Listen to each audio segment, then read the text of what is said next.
बिस्मिल्लाहिर्रहमानिर्रहीम, अस्सलाम वालेकुम। क्या हाल है तमाम देखने वालों के? अपने घर में खुश रहें, आबाद रहें, आमीन सुम्मा आमीन। आज हम बाजरे की रोटी बना रहे हैं, लेकिन एक सादी रोटी जिसको आप सालन के साथ खा सकते हैं, और एक गुड़ वाली रोटी, जो मीठी रोटी जो आप नाश्ते में भी खा सकते हैं। तो बाजरे की रोटी बनाने का मकसद ये है कि अब सर्दियाँ आ चुकी हैं, मैं यही इंतज़ार कर रही थी। कराची में आपको पता है ज़रा लेट ही सर्दियाँ आती हैं, पंजाब में तो आ चुकी हैं। तो सर्दियों का इंतज़ार कर रही थी, तो मैं सोच रही थी कि आपके साथ एक ऐसी रेसिपी शेयर करूं जो कि सर्दी से बचाव के लिए बहुत ही ज़्यादा ये सर्दी से बहुत ज़्यादा बचाती है। बाजरे का आटा मैंने लिया है आधा किलो। एक पाव हम मीठा बनाएंगे तो एक पाव उसके लिए गुड़ चाहिए होगा, और एक पाव हम इसको सादी रोटी बनाएंगे। देसी घी हमें चाहिए होगा। बाकी हम इस तरह गूँधेंगे कि हम इसका एक पेस्ट तैयार करेंगे, ताकि हमें जो है ना गूँधने की झंझट और बेलने की झंझट क्या, ठीक तरह से गूँधा ही नहीं जाता वो, एकदम से वो नहीं, हम इसको सेट ही नहीं कर पाते, बुरकी बुरकी हो जाता है जैसे बुरबुरा सा हो जाता है ये, मतलब ये सेट नहीं हो सकता। तो गुड़ का शीरा तैयार कर लेते हैं। बिस्मिल्लाह। एक पाव मैंने गुड़ लिया है, चूल्हा मैंने जला लिया है, और इसमें हम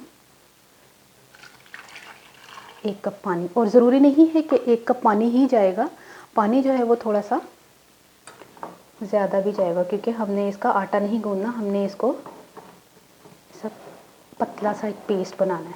अच्छा, ये जो आटा हम सादा गूँध रहे हैं ना, जो हमने शीरे में गूँधना है वो ये है 1 पाव। तो 1 पाव हम सादा गूँध रहे हैं। अब सादे के लिए क्या है कि हम इसको नमक नहीं डालेंगे, कुछ भी इसमें चीज़ शामिल नहीं होगी, इसका अपना ही टेस्ट होता है। एक मकई का आटा होता है ना, वो भी जब हम सादा पराठा बनाते हैं ना, उसमें जो साग नाल खाने हैं ना, जो साग के साथ खाते हैं ना मकई की रोटी, उसमें भी नमक नहीं जाता। और जो मीठा टोडा जिसको बोलते हैं, ये भी टोडा ही कहते हैं ना पंजाबी तो जो मीठा होता है उसमें सिर्फ गुड़ जाता है। तो हम इसमें नमक वगैरह शामिल नहीं करेंगे जो हम सादा बना रहे हैं। पानी उतना डालिएगा जितना ये एक पेस्ट बन जाए। अभी भी ठीक है, थोड़ा सा पानी और डालेंगे, एकदम से पानी नहीं डालिएगा, आहिस्ता आहिस्ता पानी डालिएगा। ये देखिए, इस तरह बहता हुआ होना चाहिए।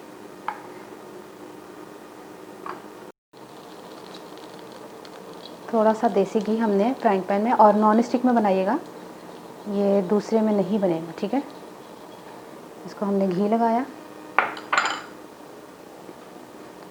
और इस पर ये देखें, ये तकरीबन एक ये बड़ा चम्मच जो खाना पकाने वाला होता है,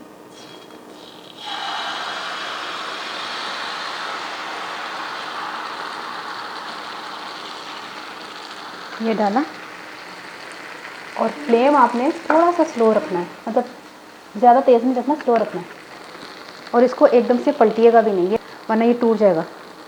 यहाँ पे हमारा शीरा तैयार हो गया है, ये देखिए शीरा भी तैयार हो गया। तो थोड़ा सा गुड़, बस घुल गया,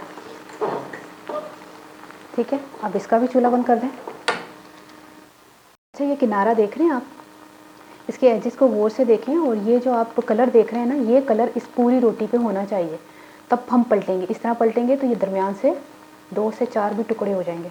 और एहतियात से हम पलटेंगे, इसको बिल्कुल स्लो फ्लेम पर रखना है, और बिल्कुल जिसको कहते हैं ना सब्र और पेशेंस का काम है ये। थोड़ा सा घी लगाया, हम पलटने लगे हैं इसको। फ्लेम स्लो रखिएगा, थोड़ा टाइम लगता है इसको पकाने में, ये ना हो कि आप कच्चा कच्चा ही इसको पलट लें।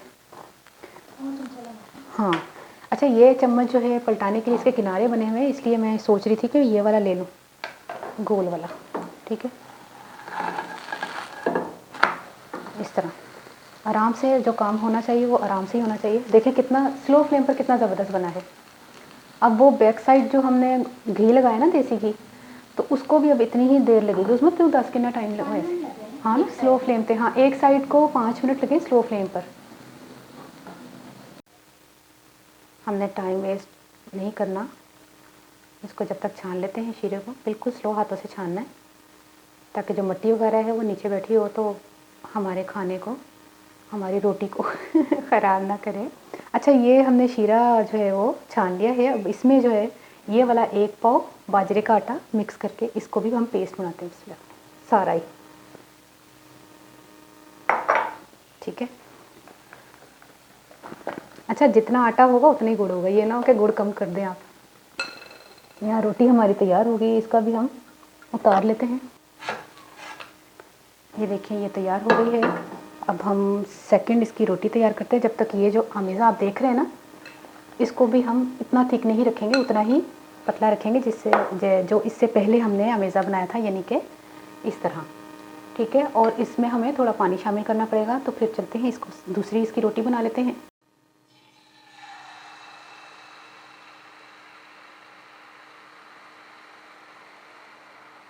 दूसरी रोटी बाजरे की जो हमने पहले बनाई थी, अब ये दूसरी रोटी है। आपको मैं एक चीज़ और बता दूं कि जो मैंने इससे पहले रोटी बनाई उसमें नहीं बताया था कि इसको थोड़ा सा प्रेस करना है, थोड़ा सा जब पक जाए, कच्चे कच्चे को नहीं प्रेस कीजिएगा, थोड़ा सा पक जाए इसको थोड़ा सा प्रेस करना, ताकि कच्चापन जो है वो ना रहे। अब ये देखिए, ये हिस्सा देख रहे हैं आप और ये हिस्सा देख रहे हैं आप, दोनों हिस्से पक गए ना।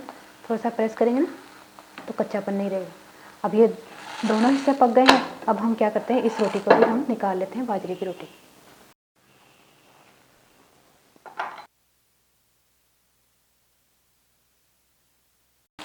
अब मैंने थोड़ा सा फ्लेम तेज़ रखा है, क्योंकि अब ये हम इसको इजीली उठा सकते हैं, ये टूटेगी नहीं।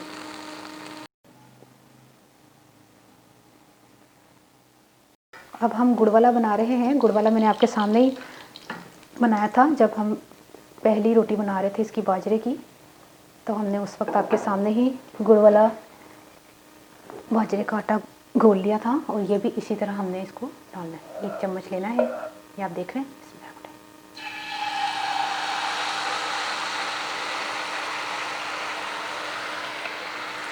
थोड़ा सा हमने फ्राइंग पैन को इस तरह करना है, ताकि दरमियान से जो है वो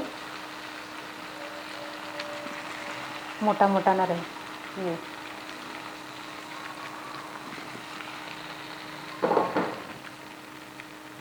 सादे को हमने स्लो फ्लेम पर पकाया था। थोड़ी देर के बाद मैंने आपको बोला था कि फ्लेम तेज़ कर लें, लेकिन ये स्लो फ्लेम पर ही पकेगा, क्योंकि गुड़ वाला जो ये बाजरे की रोटी है, गुड़ वाला रोटी, मैं टोडा कह लगी तो जो गुड़ वाली है इसको स्लो फ्लेम पर ही पकाएगा, क्योंकि बहुत जल्दी पक जाएगी। आपको पता है शीरा जो है वो चूल्हे पर रखने से जलना शुरू हो जाता है। इसको स्लो फ्लेम पर ही पकाना है। जैसे ही कलर चेंज होगा हम फिर पलटेंगे। ये बाजरे का मीठा टोडा तैयार हो गया है। अब हमने देखें, आपको बता दूं, एहतियात से इसको पलटना है, क्योंकि इसमें थोड़ा शीरा वगैरह होता है, तो ये थोड़ा सॉफ्ट सा होता है। ये देखिए, दोनों साइड से हमने पका लिया है स्लो फ्लेम पर। आपने ये साइड चेक की, ये देखिए, ठीक है। अब हम इसको प्लेट में निकाल लेते हैं। अब मैं इंशाल्लाह सारी ही पकाकर आपको मिलूँगी।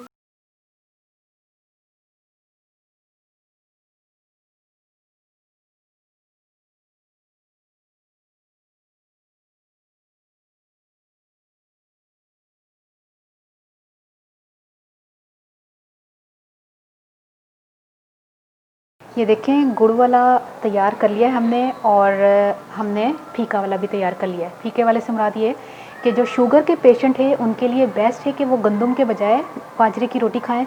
और इन इन जो है वो सर्दियों में अगर ये कुछ मतलब ख़वातीन की रूटीन जो है वो इर्रेगुलर हो जाती है, वो भी अगर बाजरे की रोटी खाएं तो उनकी रूटीन जो है वो रेगुलर हो जाएगी। ये भी एक चीज़ है आपको बताने के लिए, मालूमात में इजाफ़ा करने के लिए कि बाजरे के कितने फ़वाइद हैं।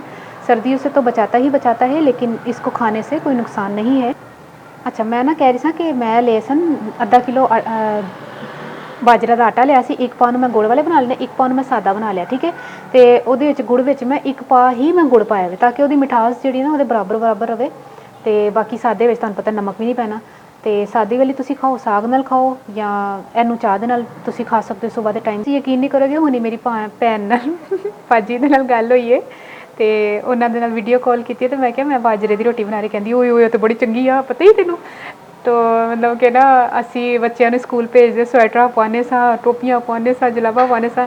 तो साड़ी सामने पड़ोसन जी है ना, वो लॉन के सूट पा के हाफ स्लीव्स फिरदी होंदी सी, ते कहंदी मैं तो कोई बोरी मंगा लैनी आ बाजरे के आटे की, तो असी पूरा सियाल जड़ा ना असी खाने तो सर्दी बिल्कुल ही नहीं लगती उन्होंने। तुहानूं पता खुले पासे ने जिस जगह पर बाजी हो रही रहंदे ने, तो खा के सर्दी बिल्कुल नहीं लगेगी। ट्राई करके मैं दसना तुहानूं रेसिपी कैसी लगी, अपनी दाजू याद रख लेना। ओके, अल्लाह हाफिज़।